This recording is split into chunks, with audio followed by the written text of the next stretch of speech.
What's going on, collective? Hey, what's up? I'm going to do a quick one today. We're going to keep it nice and tight. I just finished air sign readings to go up for Saturday, and yeah, we're gonna keep this brief because I always want to do a little check-in for you, collective. Working with a couple different things here.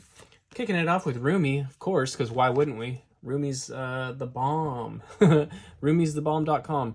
Okay, be an empty page, untouched by words. In other words, don't let people write their script on your life. Be an empty page, untouched by words. Yeah, words. Don't let people spell on you. Don't let people cast spells on you. Don't let them spell on you. You see what I mean? We call writing spelling, don't we?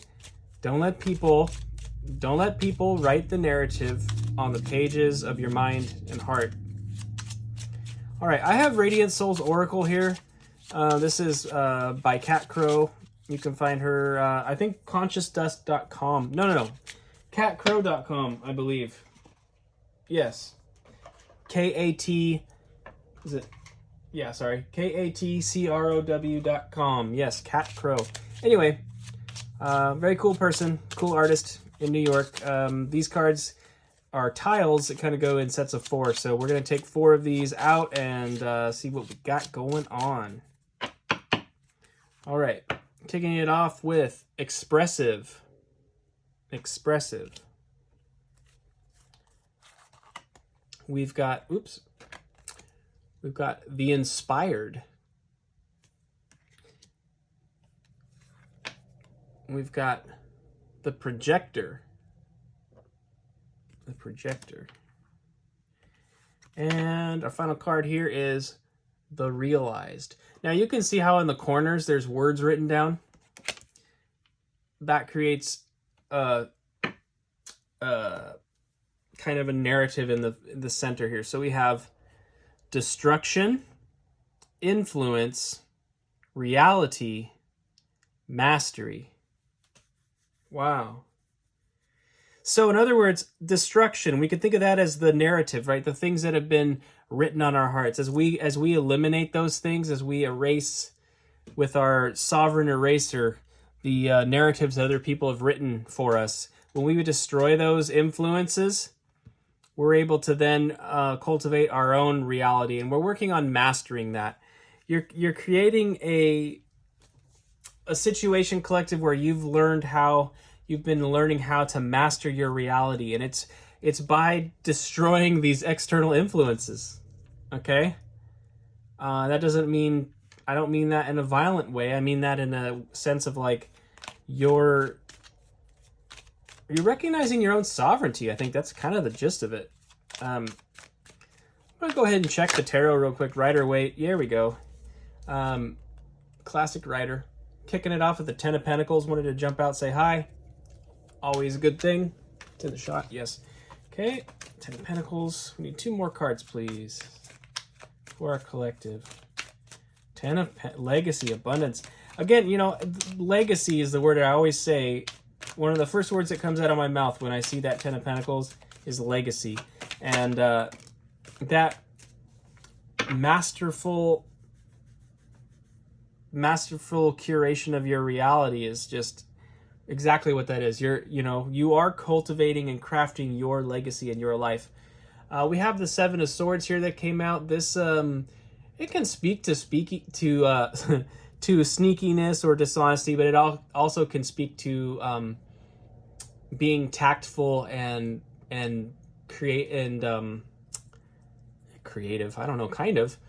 Being very tactful about the circumstances. So you could think of it this way.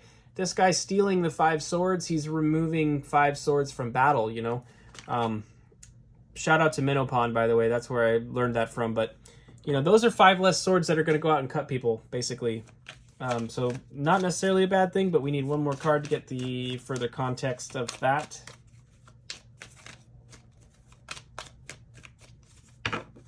We've got Ace of Wands. Inspiration. Brand new inspiration coming in. Basically, I feel like your your inspiration is becoming renewed as you learn how to build your legacy, and I feel like you're able to evade. You're learning how to evade those circumstances and people that want to put those narratives on you, right? That want to tell you how your story should be, because swords are the suit of communication and thoughts, and so stealing those 5 swords away is sort of like, you could think of each of those swords as like influences on your life that are represented as being something sneaky or designed to manipulate you. So like, especially out in the world at large, in a general sense, it's like everybody wants to influence you. You know, advertisers want to influence you, politicians want to influence you. You know, there's lots of stuff going on to try to shape how you perceive your reality. And I feel like this Ace of Wands is just a remembrance of the fact that you are actually the one who gets to decide what your reality is. It's very empowering and very beautiful. That's very cool. Underlying the deck here is the Four of Cups. The Four of Cups is a card of kind of stagnancy. You know, he's sitting there wondering when he's going to get more cups. He's like, oh, I've only got 3 cups here. I wish I had more. And it's like, meanwhile, you know, Spirit, the divine, is offering him a new cup, but he has to turn around to see it. And so there's some stagnancy here. Maybe something in your life needs to move. Like, you may need to get into a position where you're actively evading those swords. And oh, look at this. The Empress is underneath here. The Empress is the Divine Mother, you know. She's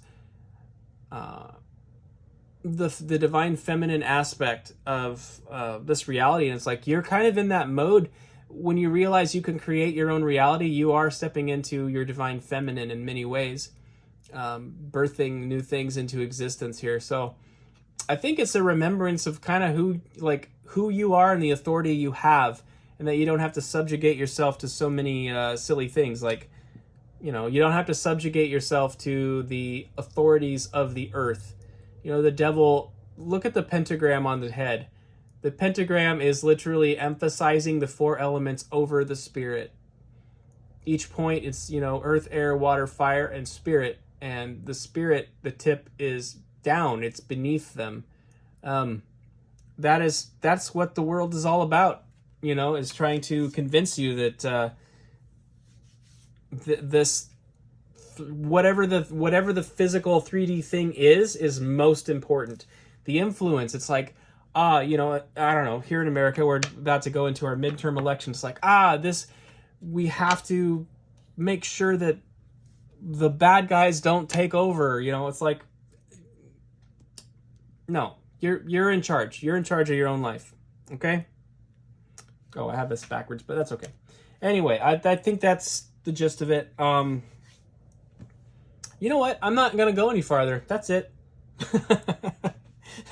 That's it. Have a beautiful weekend, my friends. I hope this was helpful in some way. And yeah, check back later on for more. Let me know if you liked this very, very brief video. And I will see you next time, guys. Thanks.